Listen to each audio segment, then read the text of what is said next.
Hola, buenos días.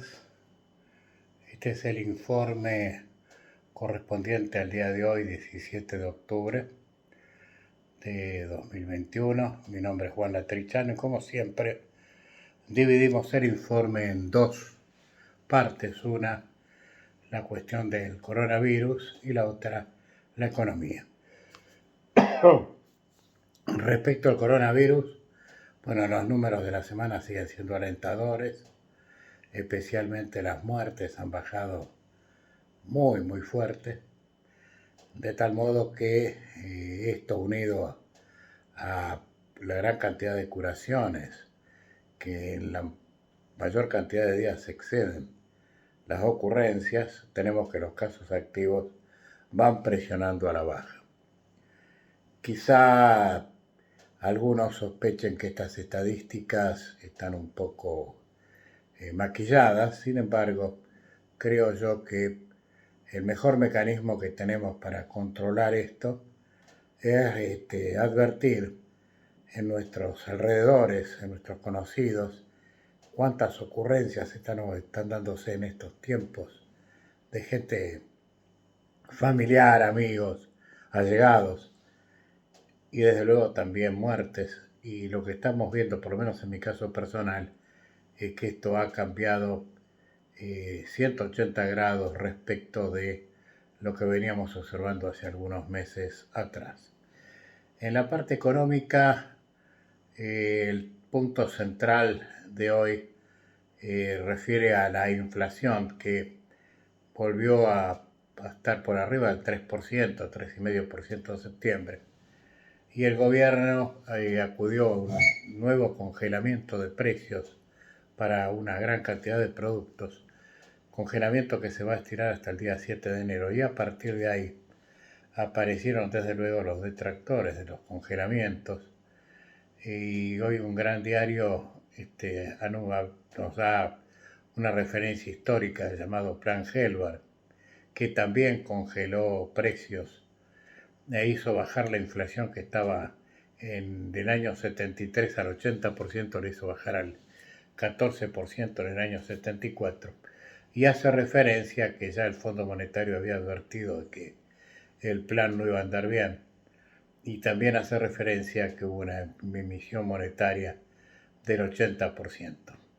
Y por eso, luego en el año 75, cuando se sinceraron las variables, la economía tuvo un golpe inflacionario tremendo. Bueno, al respecto decir dos cosas. La primera, que hubo esa expansión monetaria, pero también es cierto que la velocidad de circulación del dinero en el año 74 había bajado muy fuertemente. Esto estaba indicando que la demanda de dinero por parte de la gente había aumentado a consecuencia de la estabilidad cambiaria que existía por ese tiempo.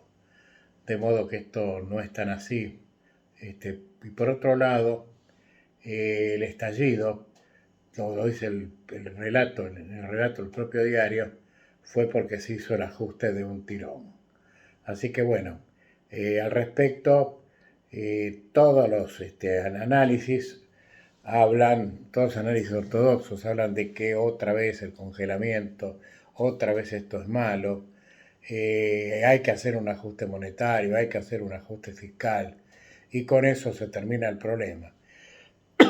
Algunos autores hacen referencia al éxito alcanzado en el plan de convertibilidad, sin embargo no tienen en cuenta que es cierto que el plan de convertibilidad nos llevó a una inflación de un dígito, en algún caso hasta deflación, pero también es cierto que nos llevó a un endeudamiento sideral y a una crisis como quizá no había habido en la República Argentina antes.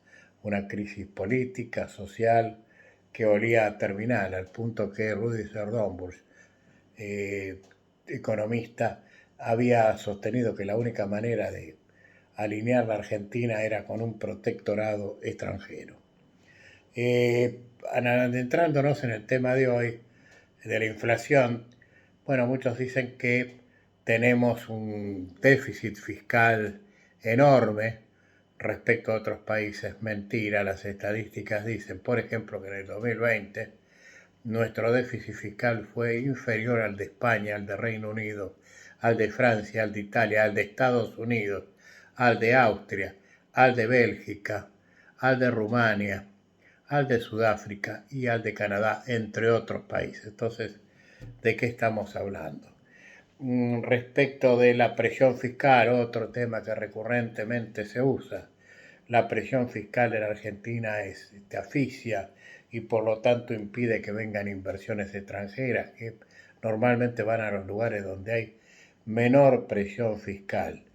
La Argentina, valga reiterar, tiene menor presión fiscal que España, que Alemania, que Reino Unido, que Francia, que Japón, que Austria, que Bélgica, que Brasil, que Canadá, que Dinamarca, que Finlandia, que Israel, que Noruega, de modo que Uruguay mismo, ¿no? Se habla, hay que ir a Uruguay porque Uruguay tiene menos presión. Nos hablan de que tenemos 1.200 y pico de impuestos. Yo llamaría a esos economistas, les diría, escribime en una hoja, te doy 2 horas, los 50 principales impuestos de la Argentina. Es una frase que por repetida no es verdadera. No pueden haber en Argentina, no hay en Argentina 1.200 y pico de impuestos. Bueno, y así una construcción permanente. Entonces, ¿qué es lo que está pasando en la Argentina? La Argentina lo que tiene es un endeudamiento muy alto. No es muy alto su déficit fiscal, no es muy alto su presión tributaria, sino que es muy alta su nivel de endeudamiento. Y en ese sentido, debemos subrayar que la Argentina está por encima, por ejemplo, de Colombia, de Brasil, pero varios puntos, de México, de Perú, de Chile, de Uruguay, de Panamá, de Ecuador. Entonces, ¿qué es lo que produce esto? Produce que la Argentina, a diferencia de estos países, tiene que sí o sí tener balanza comercial positiva para poder erogar los servicios de la deuda. Y al tener balanza positiva, esto hace que deba el Banco Central comprar dólares para justamente reunirlos y después poder hacer el circuito de pago. Y contra esos dólares se produce la emisión monetaria. Esta es una de las causas promotoras de la emisión monetaria. Por lo tanto, para alinear este problema en Argentina, sí o sí, hace falta un plan a partir del cual se congelen precios y salarios y se llame a un Consejo Económico Social para ir ajustando bien las distintas partes. Bueno, finalmente decirles que sigue la negociación con el fondo. Se calcula que a comienzos del año que viene es probable que tengamos el acuerdo, así que bueno, habrá que seguir esperando. Les deseo un feliz día a todos y en especial a las mamás.